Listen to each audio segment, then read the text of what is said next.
Oke, sebelum saya memasuki materi, yang pertama-tama yang saya hormati Bapak Kepala Sekolah UPTSDN 156 Wonosari dan rekan-rekan guru di UPTSDN 156 Wonosari juga.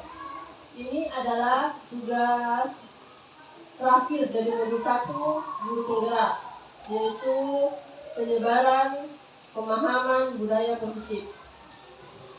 Kapten Melati, CGP Angkatan 11 Kabupaten Luhut Utara. Dan ini adalah penyebaran pemahaman budaya positif. Sebelum kita memasuki materi, ada yang tahu apa itu budaya positif di pemahaman kita? Seperti apa itu budaya positif? Ada yang tahu? Bisa angkat tangan kalau ada yang tahu.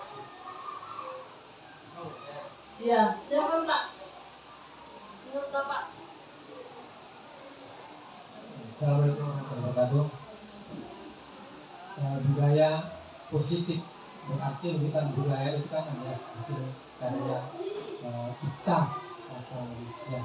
Positif itu tidak baik. Jadi sesuatu budaya-budaya yang baik menurut etika yang menurut saya. Terima kasih. Oh ya. Baiklah, itu sudah termasuk ya budaya positif. Ada yang lain? Ada yang lain yang tahu budaya positif? Seperti yang biasa kita lakukan di sekolah kita sendiri. Kan biasanya itu budaya positif kayak sholat duha di pagi hari, itu kan budaya positif sudah termasuk. Selanjutnya, ini adalah materi yang akan saya bahas di modul ini ya. Konsep inti budaya positif. Jadi ada 8 materi yang harus dipahami. Yang pertama yaitu perubahan paradigma belajar, yang kedua disiplin positif, yang ketiga nilai-nilai kebajikan, yang keempat kebutuhan dasar manusia, selanjutnya motivasi perilaku manusia, posisi kontrol guru, keyakinan kelas, dan segitiga restitusi. Ya, untuk melanjutkan di materi yang pertama tadi, ini ada kuis ya, harus kita lakukan. Jadi perubahan paradigma, kegiatan kepalan tangan. Ada A dan ada B. Sobeklah secari kertas kecil. Jadi kita harus tentukan siapa yang A dan siapa yang B. Dan ada pasangannya. Siapa? Ya, jadi ambil dulu kertasnya. Kertas satu orang saja yang menjadi nanti yang pegang kertasnya, satu orang saja, satu kertas ya. Ada di situ Bu.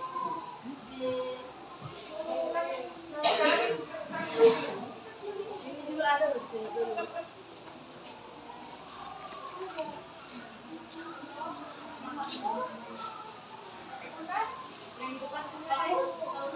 Sama saya saja ya.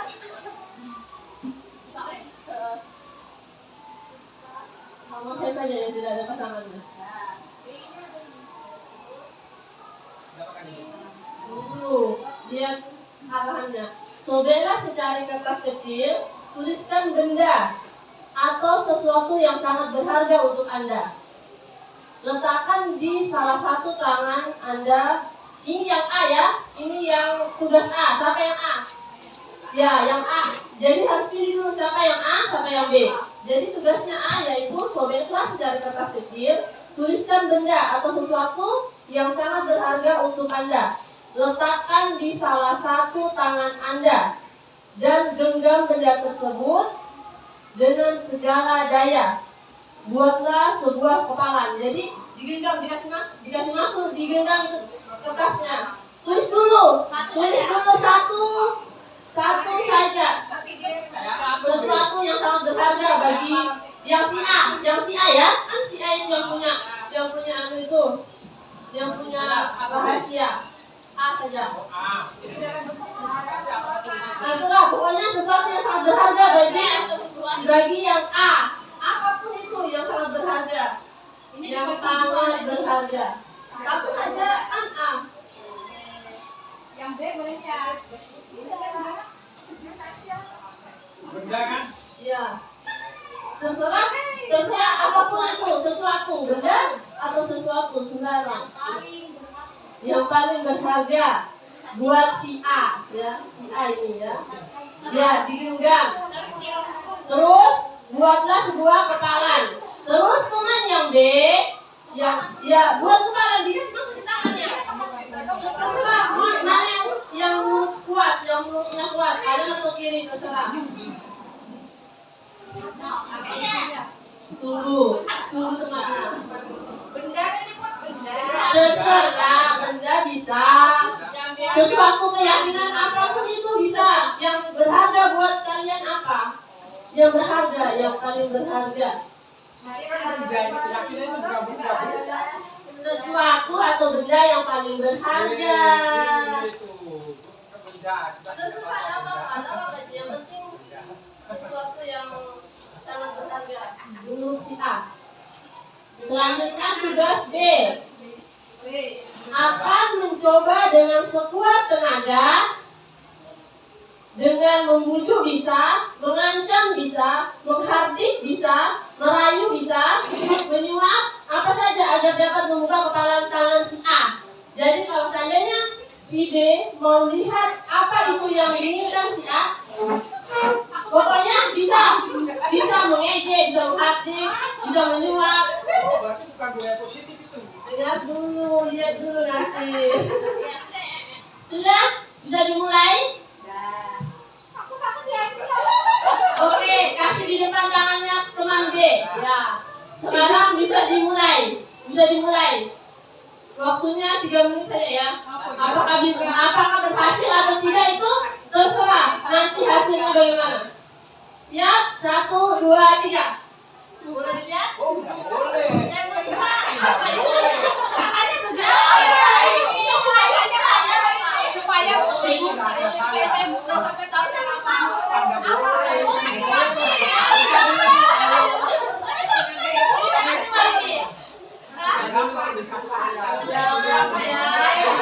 Berarti mau dikasih boleh dipaksa enggak apa-apa, boleh pakai.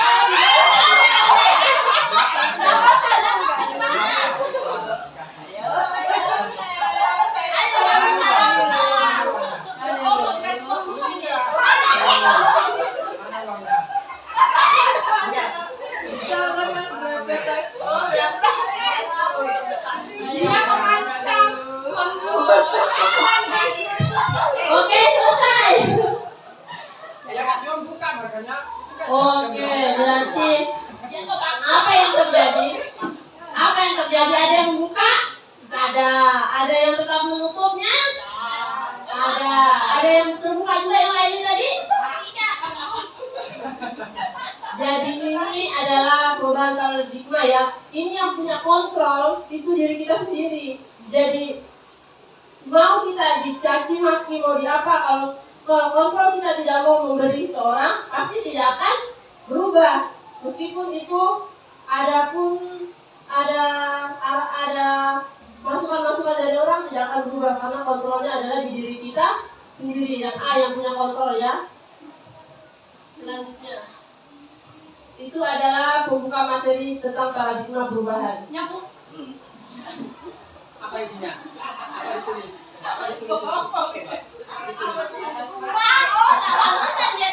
Pantasan dia tadi mau diganti dengan uang karena isinya adalah uang. Apa itu?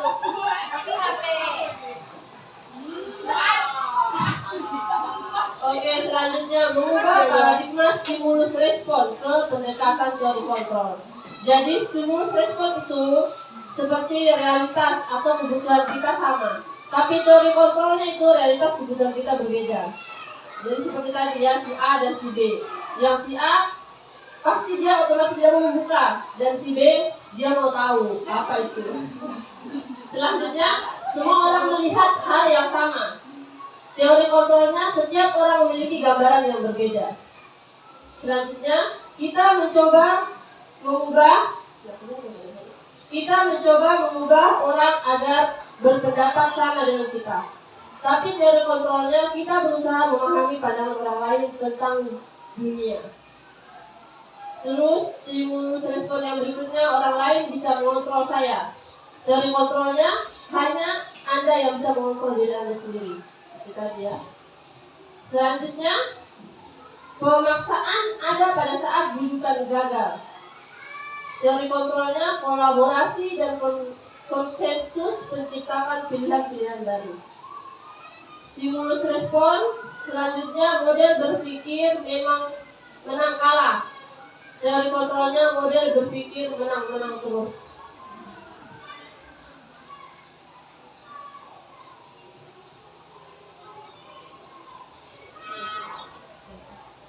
Ini adalah tadi yang pelajaran pertama tadi yang pengepalan tangan.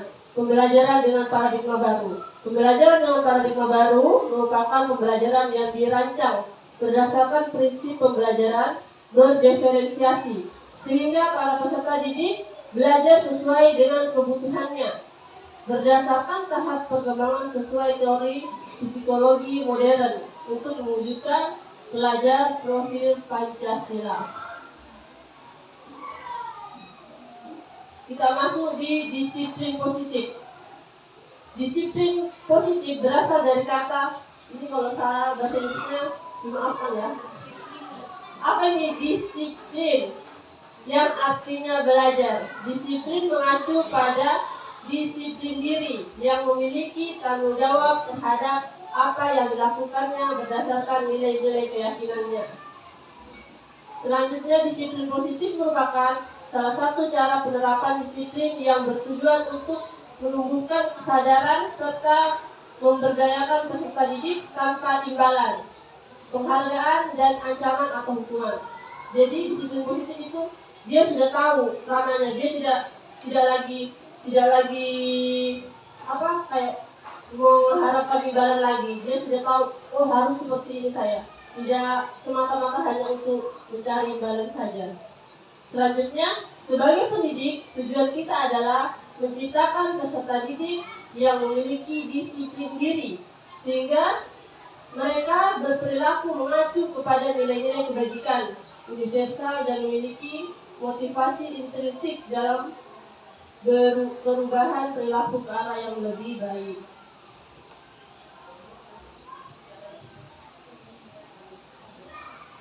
Yang ketiga, sudah hampir di tahap 3 kita ya, nilai-nilai kebajikan.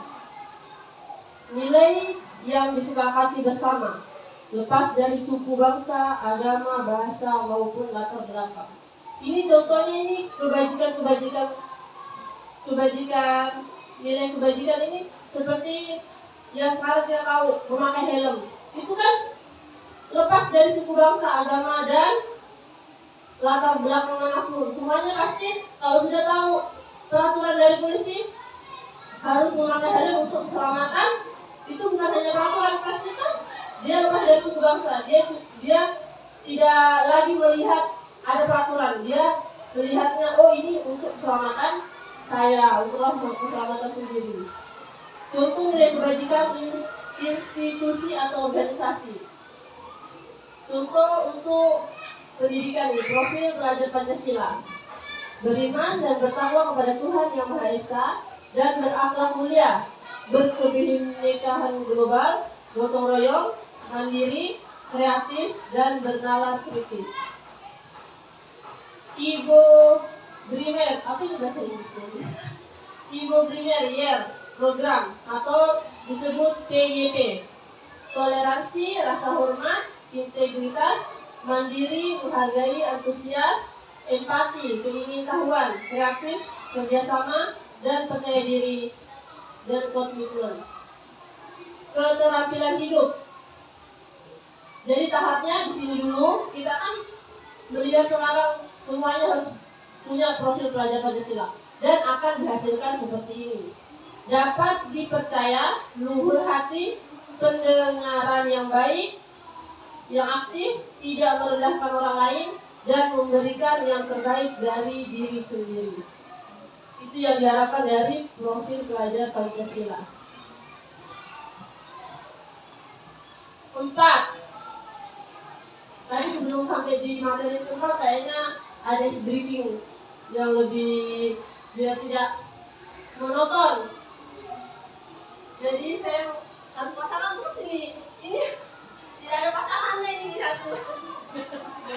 Mana ibunya tadi? Ini mah tuan.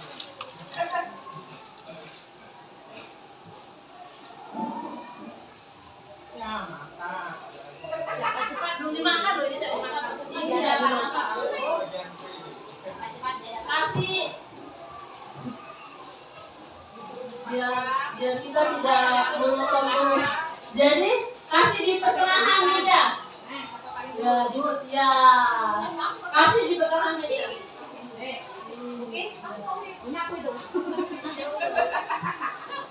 Kasih di pertengahan meja. Ya.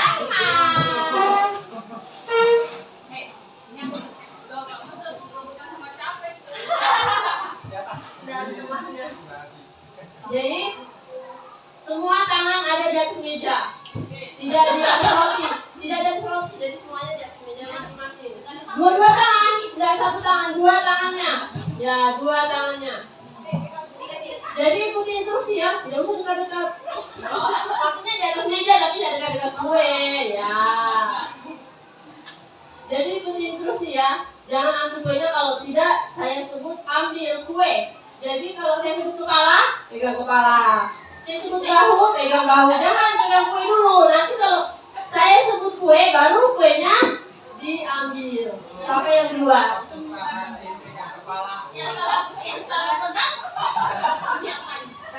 Ya tidak lah. Konsentrasi. Oke, siap. Kepala, perut, bahu, kepala, perut, kepala, meja, bahu, meja, kepala, perut, meja, kepala, bahu, meja, perut, kepala, kue.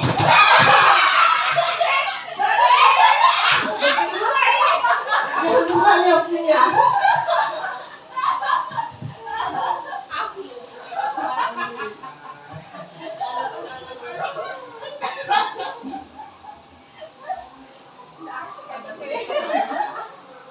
Hancur. Oke, sudah relax toh? Sudah menonton terus? Belum dimakan loh. Oke, selanjutnya kita masuk tahap keempat, kebutuhan dasar manusia. Jadi kebutuhan dasar manusia adalah segala sesuatu yang kita lakukan untuk mendapatkan apa yang kita inginkan. Seluruh tindakan yang kita lakukan memiliki tujuan tertentu. Dan semua usaha terbaik yang kita lakukan adalah dalam rangka agar kebutuhan dasar kita terpenuhi dengan baik. Jadi semuanya itu pasti kita punya kebutuhan dasar masing-masing. Dan pasti kita berusaha untuk memenuhi kebutuhan dasar masing-masing. Ada 5 kebutuhan dasar manusia. Yang satu, bertahan hidup, yaitu seperti makanan, tempat tinggal, keamanan, dan kesehatan. Yang kedua, kasih sayang dan rasa diterima, seperti rasa diterima, diperdulikan, berbagi, kerjasama, menjadi bagian dalam kelompok. Selanjutnya, penguasaan. Penguasaan yaitu harga diri, keinginan untuk dianggap, memimpin, berprestasi, diakui, dan didengarkan. Selanjutnya, kebebasan. Mandiri, memiliki pilihan, mencoba hal baru, mampu mengendalikan arah diri. Dan yang terakhir, kesenangan, bermain, humor, antusias, dan tertawa. Jadi semua ini adalah kebutuhan dasar manusia. Apabila satu saja yang tidak terpenuhi, pasti ada sesuatu yang manusia itu merasa kayak kurang dalam hidupnya. Seandainya juga kalau tidak ada makanan, pasti kurang konsentrasinya, pasti lapar, ya, pasti gitu.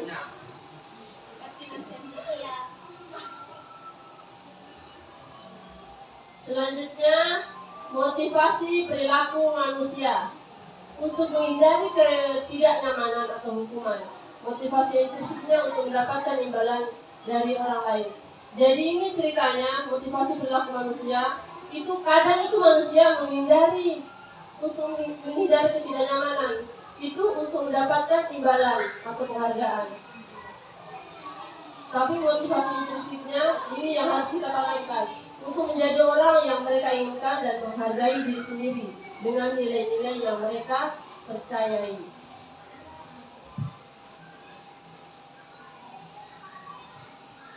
Maka diri yang masih biasa memberi hukuman kepada siswanya, sebenarnya itu hukuman tidak terencana atau tiba-tiba. Selanjutnya, murid tidak tahu apa yang akan terjadi, tidak dilibatkan, bersifat satu arah, berupa hukuman fisik atau psikis. Ini hukuman tidak tentu ya. Kalau konsekuensi terencana atau disepakati sesuai peraturan. Yang kedua, murid tetap dibuat tidak nyaman. Yang ketiga, sikap guru selalu memonitor murid. Dan yang terbaik dari ini adalah restitusi, proses menciptakan kondisi bagi murid untuk memperbaiki kesalahan, dan proses kolaboratif yang mengajarkan murid untuk mencari solusinya sendiri.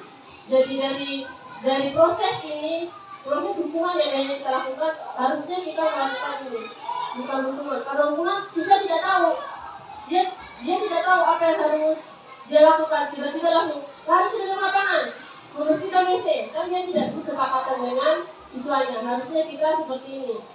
Restitusi, proses menciptakan kondisi bagi murid untuk memperbaiki kesalahan, dan proses kolaboratif yang mengajarkan murid untuk mencari solusinya sendiri.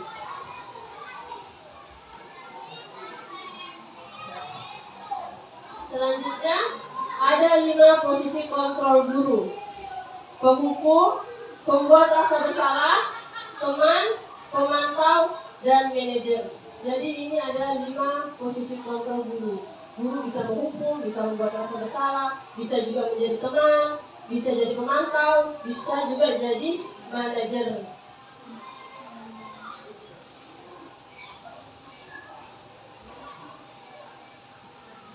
Contoh penerapan 5 posisi kontrol. Ini kasus ya, satu kasus. Siswa tidak memakai atribut lengkap saat upacara.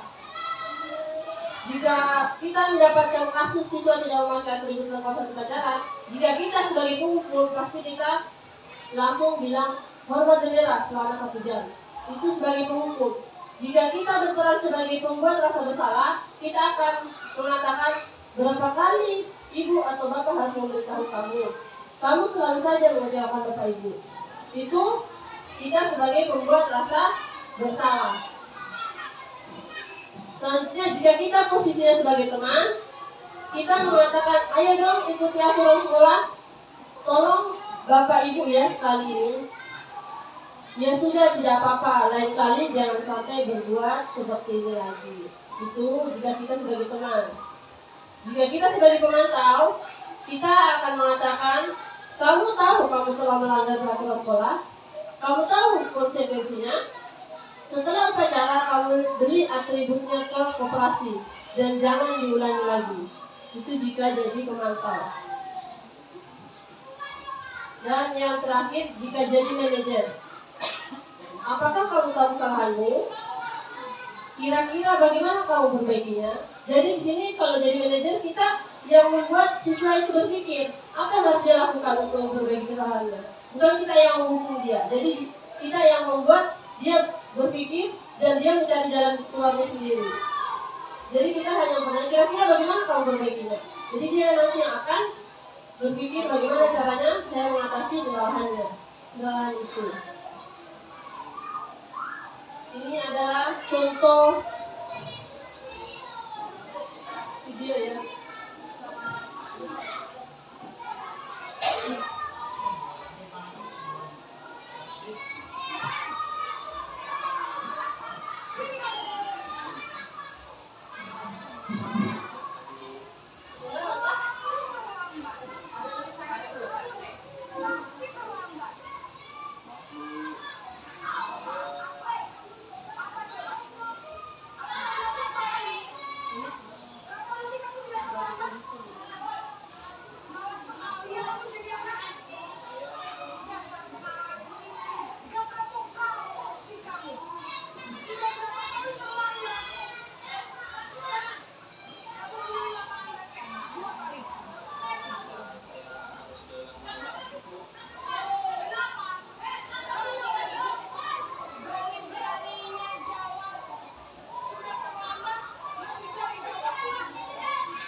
berbuat bersalah. Saya itu bukan hukum.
Dan itu tadi adalah contoh diskusi yang harus guru lakukan. Itu sebagai 5 kontrol tadi ya.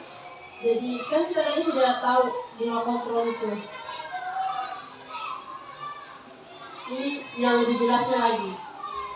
Posisi 5 kontrol. Jika kita sebagai guru berbuat ya ini. Guru berbuat menghukum itu menghardik, menunjukkan menunjuk atau menyakiti atau menyindir, itu termasuk hukuman. Kalau membuat rasa bersalah, berceramah dan mengalahkan seharusnya ibu kecewa. Jika posisinya sebagai teman, membuat alasan untuk muridnya, memantau, menghitung dan mengukur. Manajer mengajukan pertanyaan-pertanyaan. Jadi itu tugas manajer, mengajukan pertanyaan-pertanyaan. Guru berkata, jika sebagai penghukum, kalau kamu tidak melakukannya, awas ya, rasakan. Maksudnya seandainya dia tidak dilakukan itu yang disuruhkan gurunya. Terus jika membuat orang merasa bersalah, gurunya berkata, kamu sudah tahu, ibu lelah sekali mengatakannya, ibu stres, itu membuat rasa bersalah. Kalau posisinya sebagai teman, ayolah lakukan demi ibu. Masa kamu tidak mau? Ingat tidak, ibu pernah bantu. Itu sebagai teman. Jika teman tahu, apa peraturannya?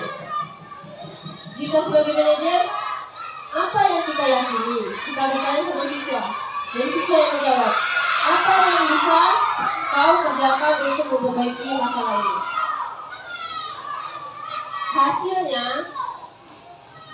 Hasilnya, jika hukuman itu memberontak, menyalahkan orang lain dan berbohong. Jika berbuat orang merasa bersalah, hasilnya menyembunyikan atau menyangkal atau berbohong. Pasti dia berbohong kalau dituntut gitu ya. Jika sebagai teman, hasilnya ketergantungan. Jika kita sebagai pemantau, yang dihasilkan menyesuaikan diri bila diawasi. Jadi hanya jika diawasi saja dia menyesuaikan diri. Kalau tidak diawasi, dia melakukannya lagi. Kalau sebagai manajer, menguatkan pribadi. Jadi karena dia sudah tahu apa yang konsekuensinya kalau dia melanggar, jadi dia menguatkan pribadi. Kaitan dengan dunia berkualitas, jika penghukum, murid melakukan guru di luar dunia berkualitas. Jika membuat rasa bersalah, murid meletakkan guru di dalam dunia berkualitas. Jadi ini dia tidak mengaitkan kita di dunia dia. Jika kita juga membuat merasa bersalah, murid meletakkan guru di dalam dunia berkualitas. Jika posisinya sebagai teman, murid meletakkan guru sebagai orang yang sangat penting di dunia berkualitas. Jika guru sebagai pemantau, murid meletakkan guru peraturan dan hukuman di dunia berkualitas. Jika guru menjadi manajer, kaitannya yang murid meletakkan dirinya sebagai individu yang positif dalam dunia berkualitas. Jika guru sebagai penghukum, murid berkata, biar saja, nanti juga marah-marah lagi. Jika guru sebagai membuat rasa bersalah, murid akan berkata, maafkan saya. Jika guru sebagai teman, murid akan berkata, saya pikir Bapak Ibu teman saya, ternyata begitu. Dan jika guru sebagai pemantau, murid berkata, berapa banyak bintang yang saya harus peroleh, berapa halaman yang harus saya tulis. Itu jika sebagai pemantau ya. Jika guru sebagai manajer, murid akan berkata, bagaimana cara saya bisa memperbaiki keadaan. Jadi dia langsung berpikir positif, maksudnya dia langsung berpikir sendiri. Kita hanya mengasih arahan-arahan untuk pertanyaan. Dampaknya pada murid, jika guru sebagai penghukum, mengulangi kesalahannya. Jika guru sebagai membuat merasa bersalah, dampaknya siswa akan merasa rendah diri. Jika guru sebagai teman, dampaknya kepada murid yaitu lemah, tidak mandiri atau tergantung, karena kita dianggap sebagai teman. Jika guru sebagai pemantau, dampaknya kepada murid yaitu menitik beratkan pada sanksi atau hadiah untuk dirinya. Jika guru menjadi manajer, dampak pada murid yaitu mengevaluasi diri, bagaimana cara memperbaiki diri.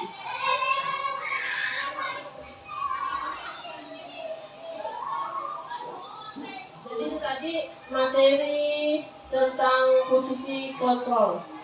Ini tadi kita sudah pelajari kan materi tentang posisi kontrol.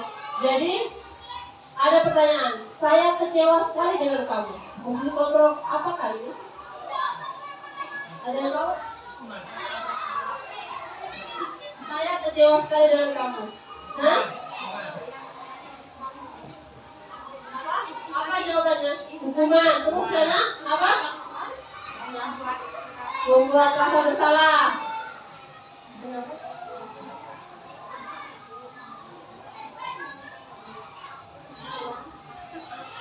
Jawabannya yaitu membuat rasa bersalah. Dia kecewa sama kamu, membuat rasa bersalah. Selanjutnya, kamu tidak pernah benar melakukannya. Posisi kontrol apakah ini? Kamu tidak pernah benar melakukannya. Posisi kontrol apa ini? Ini sebenarnya yang bicara diri siswa atau gurunya? Guru ini, guru. Iya, siswanya. Baru siswanya kita bicara ini. Kamu tidak. Ini posisi kontrol dari kita pelajari 5 posisi kontrol guru. Ya. Nah yang ini kamu tidak pernah belajar, tidak pernah benar melakukannya. Posisi kontrol apakah? 1. Hukuman. Yang di belakang? Apa?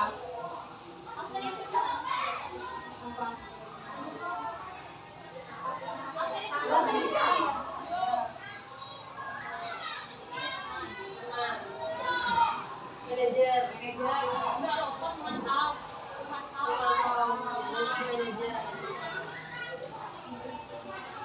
Siapakah ini? Jawabannya yaitu penghukum. Kamu tidak pernah benar melakukannya. Itu adalah kata-kata penghukum. Selanjutnya, apa rencanamu untuk menyelesaikan masalah ini? Manajer. Jawabannya manajer. Betul. Manajer. Selanjutnya, ayo tolong lakukan demi Bapak Ibu.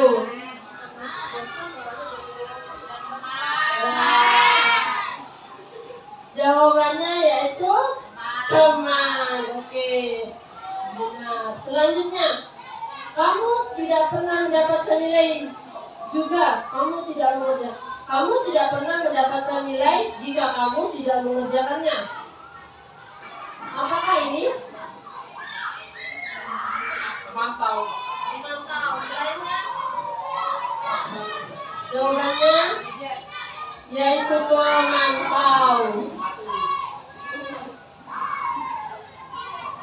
Yang ke-7, keyakinan kelas. Sudah punya keyakinan semua kan? Keyakinan kelasnya? Mengapa keyakinan kelas? Mengapa bukan peraturan kelas? Kenapa dia harus keyakinan? Yaitu pembentukan keyakinan kelas. Karena keyakinan kelas itu bersifat abstrak, berupa pernyataan-pernyataan universal, dibuat dalam pernyataan positif. Sedikit saja agar mudah diingat. Jadi sedikit saja, biar siswanya diingat terus. Sesuai dengan kondisi kelas dan sekolah agar mudah diterapkan. Dan semua warga sekolah atau warga kelas dilibatkan saat membuat keyakinan kelas.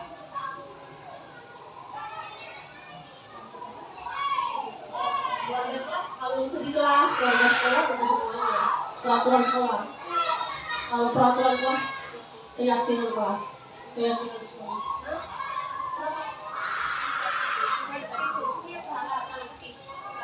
restitusi, segitiga restitusi. Restitusi. Yang ke-8 ini sudah masuk di materi berapa? Segitiga restitusi.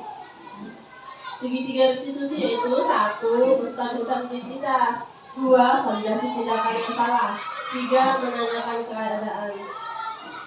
Segitiga restitusi adalah suatu proses dialog yang dijalankan guru atau orang tua agar dapat menghasilkan murid yang mandiri dan bertanggung jawab. Segitiga restitusi membantu murid memiliki tujuan, disiplin positif, dan memperbaiki dirinya setelah berbuat salah. Restitusi bukan untuk menebus kesalahan, namun untuk belajar dari kesalahan. Contoh kalimat 1 dari tiga restitusi tadi. 1. Menstabilkan identitas. Jadi contoh kalimatnya itu berbuat salah itu manusiawi. Jadi kita mengatakan ini ya untuk siswa. Jika yang pertama kan harus menstabilkan identitas dulu. Jadi berbuat salah itu manusiawi. Dan selanjutnya tidak ada manusia yang sempurna. Selanjutnya Bapak Ibu juga pernah melakukan kesalahan seperti itu. Bapak Ibu tidak tertarik mencari siapa yang salah, tapi Bapak Ibu ingin mencari solusi dari permasalahan ini. Selanjutnya kamu berhak merasa begitu. Jadi ini adalah kata-kata untuk menstabilkan identitas dulu, menstabilkan keadaan. Selanjutnya yang kedua, validasi tindakan yang salah. Jadi contoh kalimatnya, kamu pasti punya alasan mengapa melakukan hal itu, padahal kamu bisa melakukan yang lebih buruk dari ini ya. Kamu patut bangga pada dirimu sendiri karena kamu telah melindungi sesuatu yang penting buat kamu. Jadi validasi tindakan yang salah. Meskipun dia berbuat salah, tapi ada validasi tindakannya. Jadi kita menguatkan lagi apakah kesalahannya itu benar-benar murni dari dia memang berbuat salah, atau pasti dia berbuat sesuatu karena ada alasannya kenapa dia berbuat seperti itu. Dan yang terakhir, menanyakan keyakinan. Contoh kalimatnya itu, apa keyakinan kelas kita? Nilai-nilai apa yang kita telah sepakati? Seperti apa gambaran kelas yang ideal menurut kamu? Kamu mau jadi orang yang seperti apa? Jadi kita menanyakan, dia yang berpikir untuk menjawabnya. Dia akan mempunyai budaya positif dengan tiga restitusi tadi yang kita lakukan. Akhirnya habis. Oke, sekian dari saya. Sudah materinya sudah habis. Wassalamualaikum warahmatullahi wabarakatuh.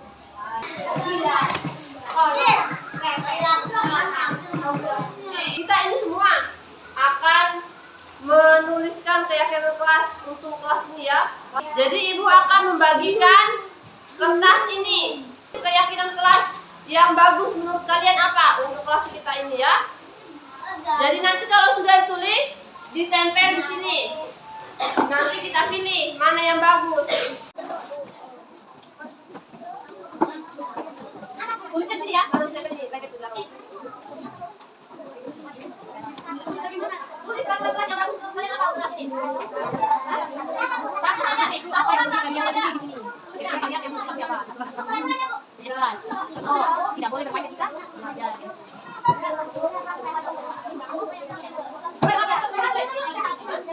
Gerakan dulu tulis. Satu aja. Gerakan dulu tulis.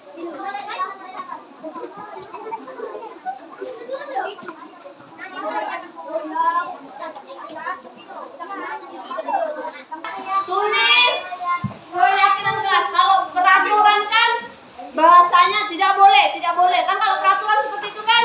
Tapi tulis keyakinan kelas seperti bahasanya. Kalau seandainya tidak boleh mas terlambat, berarti datanglah tepat waktu. Atau tidak boleh membuang sampah di sembarangan tempat atau bersampah pada tempatnya. Sudah? Langsung tempel sini. Ini ya, tempel. Oke. Mana sepatunya? Tempel dulu. Ya.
Tidak boleh naik meja. Oke, masuk. Lanjut. Tidak boleh bicara kotor.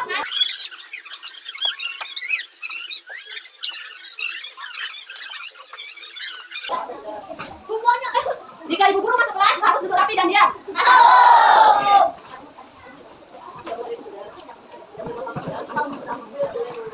Tidak boleh mengganggu teman saat belajar.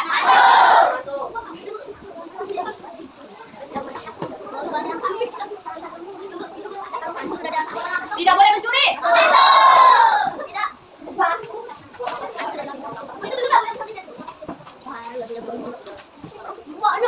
Ini yang kita datang ke sekolah tepat waktu. Setuju? Tidak boleh bertengkar. Ini harus diganti. Tidak boleh.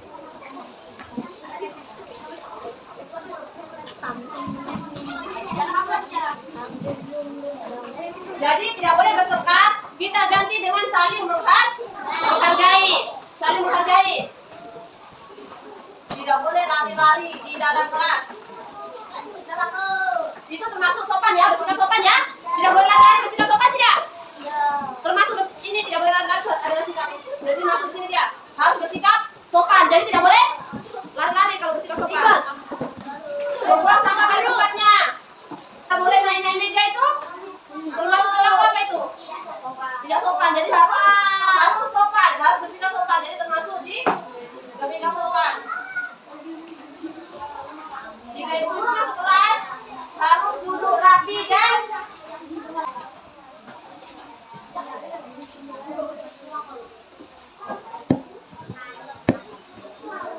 tidak mengambil barang orang lain. Tidak boleh melanggar peraturan kelas. Jadi taat aturan. Jadi bahasanya diganti taat aturan. Berarti jadi ini peraturan kelas kita ya. Datang ke sekolah tepat waktu. Saling bersikap sopan saat membuang sampah pada tempatnya.